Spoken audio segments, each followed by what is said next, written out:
എന്നും ഒരുപോലെയുള്ള മസാലക്കൂട്ടൊക്കെ വെച്ച് fish fry ഉണ്ടാക്കുന്നത് കഴിച്ചു മടുത്തോ? അപ്പോൾ ഇതുപോലെ ഒരു നാടൻ രീതിയിൽ പഴയ രീതിയിലൊന്ന് ഉണ്ടാക്കി നോക്കിയാലോ? അപ്പോൾ ആദ്യം തന്നെ മിക്സിയുടെ ജാറിലോട്ട് നമുക്ക് കുറച്ച് പെരിഞ്ചീരകം, ഒരു 5-6 വറ്റൽമുളക്, കുറച്ച് കല്ലുപ്പും കൂടി ചേർത്ത് നന്നായിട്ടൊന്ന് പൊടിച്ചെടുക്കുക.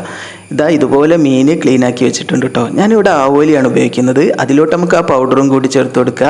ചെറിയുള്ളി, വെളുത്തുള്ളി, കുറച്ച് കാശ്മീരി മുളകും കൂടി ചേർത്ത് ആവശ്യത്തിന് മഞ്ഞൾപ്പൊടിയും കൂടി ചേർത്ത് നന്നായിട്ടിത് കുഴച്ചെടുക്കണം കേട്ടോ. നിങ്ങൾക്കിത് ഏത് തരം മീൻ വെച്ചിട്ട് ഉണ്ടാക്കാനായിട്ട് പറ്റില്ല. ഇതുപോലെ ഇങ്ങനെ ദശക്കട്ടിയുള്ള മീനുണ്ടല്ലോ, കുറച്ച് വലിയ മീൻ, അത്തരത്തിലുള്ള മീൻ ഉപയോഗിച്ച് ഇതുപോലെ ഇങ്ങനെ ഫ്രൈ ആക്കുകയാണെങ്കിൽ നല്ല ടേസ്റ്റാണ് കേട്ടോ. അപ്പോൾ ഇതുപോലെ ഞാൻ അതിൻ്റെ ഉള്ളിലും പുറമെയൊക്കെ ആയിട്ട് നന്നായിട്ട് മസാല തേച്ച് പിടിപ്പിക്കേണ്ടത്. ഇതിനെ നമുക്കൊരു അരമണിക്കൂർ നേരം ഒന്ന് മാറ്റി വെച്ചാൽ മതി. കൂടുതലായിട്ട് സമയം നമ്മളിത് മാറ്റി വെക്കരുത്, കുറച്ച് സമയം വെച്ചാൽ മതി കേട്ടോ. അങ്ങനെ ആകുമ്പോഴേ ഇത് നല്ല ടേസ്റ്റ് ഉണ്ടാവുള്ളൂ കേട്ടോ.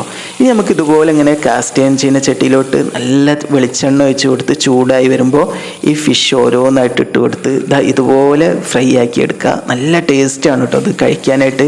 ചോറിൻ്റെ കൂടെ മാത്രമല്ല കേട്ടോ, നമുക്ക് എന്ത് തരം ഫുഡിൻ്റെ കൂടെയും ഇത് സെർവ് ചെയ്യാനായിട്ട് പറ്റും. അപ്പോൾ ഇതുപോലെയുള്ള റെസിപ്പിക്കായിട്ട് എൻ്റെ ചാനൽ ഫോളോ ചെയ്യാനായിട്ട് മറക്കല്ലേ.